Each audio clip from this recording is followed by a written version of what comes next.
The entire hall went silent. Amina stood at the front, her hands shaking slightly, her old sandals dusty against the polished floor. The same people who once laughed at her were now staring. The principal cleared his throat. Before we announced the winner of the national scholarship, a man in suit stepped forward and pointed directly at Amina. "You, we have been looking for you." Amina's heart dropped. The same students who mocked her began to whisper, "What is happening? Why her?" And then the man said something that made the entire room gasp. "Your life is about to change, but how did a girl called Nothing get here?" Amina lived at the edge of the village with her mother. Their house was small, with cracked walls and a roof that looked like it could fall apart any moment. Every morning, Amina woke up early, sweep the compound, fetch water, and walk a long distance to school.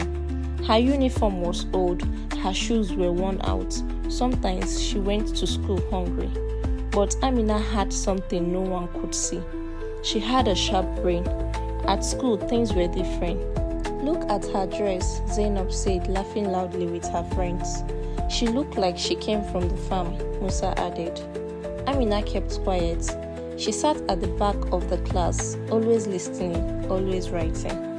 One day during a maths lesson, the teacher asked a hard question no one could answer. The class went silent. Then slowly, Amina raised her hands. The class burst into laughter. "Even you," Musa mocked. "Sit down before you embarrass yourself." But the teacher nodded. "Go ahead, Amina." She stood up, walked to the board, and solved the problem step by step. Perfectly. The laughter stopped. The teacher smiled. "Excellent." But instead of praise, the class only grew cold. That was the day they decided Amina would never be one of them. And that was the day everything changed. It all started small.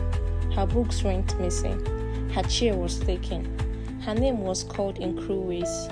Village girl, poor thing, nothing.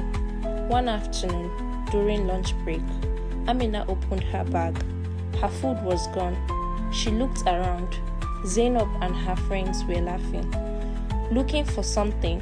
Zainab asked, chewing loudly. Amina's eyes filled with tears. "That was my only meal," she said softly. "Then maybe you should stay at home," Musa replied. The laugh echoed again, but Amina said nothing. That night, she sat outside her house staring at the sky. Her mother noticed. "What is wrong, my child?" Amina hesitated, then spoke. "They say I am nothing."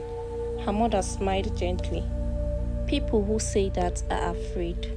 "Afraid of what?" Amina asked. "Of what you can become." Amina held those words tightly. The next day, something changed. She stopped reacting. She stopped crying. She focused. But the bullies were not done yet. They were about to cross a line they could never undo. One morning, the principal made an announcement. There will be a national scholarship exam. The best students will be chosen to represent the school. The entire class buzzed with excitement. Zainab smiled confidently. "This is mine." Musa nodded. "Of course." Then someone whispered, "What about Amina?" The room fell quiet. Then laughter exploded. She can't even afford lunch." Amina said nothing. But deep inside, something burned. Few weeks, she studied harder than ever. Late nights, early morning, no distraction. She borrowed book. She asked questions. She kept going. The exam day came. The hall was quiet. Students wrote with tensions in their eye. Amina wrote with calm focus. Hours passed. Finally, the results were ready. The teacher walked in slowly. His face was serious. The top score, he paused. The class leaned forward. "Is Amina?" "No," Zainab shouted. "That is not possible." But it was. Amina had won. And that was when everything began to change. but not in a way anyone expected, because winning the exam was only the beginning. Days later, a black car arrived at the school. Students gathered, whispering, "Who is that? Is it an inspector?" A tall man stepped out, dressed neatly. He spoke with the principal in harsh tone. Then he asked a question. "Where is Amina?" Amina was called out. She walked forward slowly. The man looked at her carefully as if he had recognized her. "Do you live near the old mango tree at the edge of the village?" he asked. Amina nodded. "Yes, sir." The man smiled slightly. "I knew it."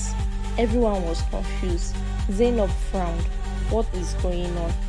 The man turned to the principal. "This girl helped me 2 years ago." The room went silent. Amina blinked. Then she remembered a day when she saw a stranger collapsed on the road. Everyone else walked past, but she stood. She gave him water. She stayed until help came. She never knew who he was until now. The man took a deep breath. "I'm part of the school scholarship board, and I made a promise that day." He looked directly at Amina. "If I ever saw you again, I would change your life." Gasps filled the room. Zainab stepped back. Musa's face turned pale, but the man was not done speaking. The hall filled with tension. The man held out a document. "Amina, you have been selected for a full international scholarship." Everywhere went silent. Then whispers. "What? International? Your education, your housing, everything will be paid for," the man continued. Amina could not speak. Tears filled her eyes. The same girl they mocked now stood at the center of something unbelievable. Zainab lowered her head. Musa could not even look at her. The principal smiled proudly. "You have made this school proud." Amina finally spoke, her voice soft but steady. "I was never nothing." No one laughed this time. No one spoke. But they all knew they were wrong, very wrong. And as Amina walked out of the hall with her head held high, something shifted forever. The girl they mocked was the one they would never forget. Sometimes the person you laugh at today is the one whose story will silence you tomorrow.